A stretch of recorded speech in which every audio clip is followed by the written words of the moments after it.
elkerülni, mert a másik fán van jelenleg és nem valami stabil, úgyhogy majd hátrálok, mert megint kezd erősödni a szél.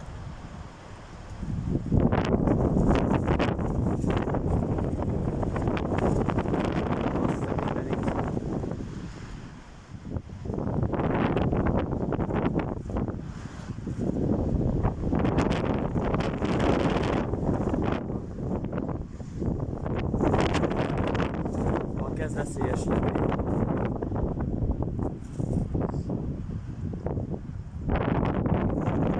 Ez nem játék.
Akkor átlök a szél, hogy csak lesek.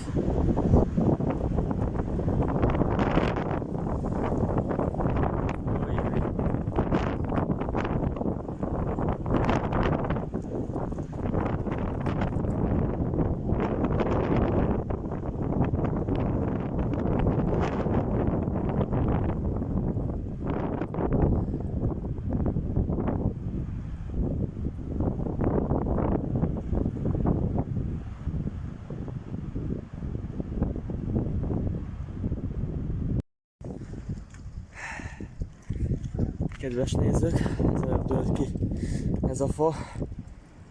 Engem is a szél nagyon megtépázott, és nem bírtam elővenni a telefont, hogy felvegyem. Most egy kicsit itt mérséklődött a szél, de hát itt kifordított az óriási szél. Nem az első ilyen, de is kidőlt. Úgyhogy hát elképesztő, de mondjuk ez a szélvihar életveszélyes.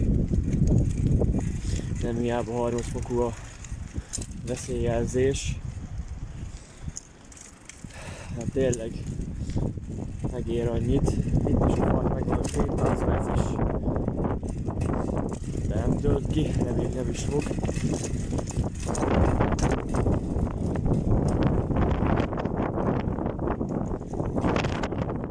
Sokszor a szélről is úgy álltunk az ember, hogy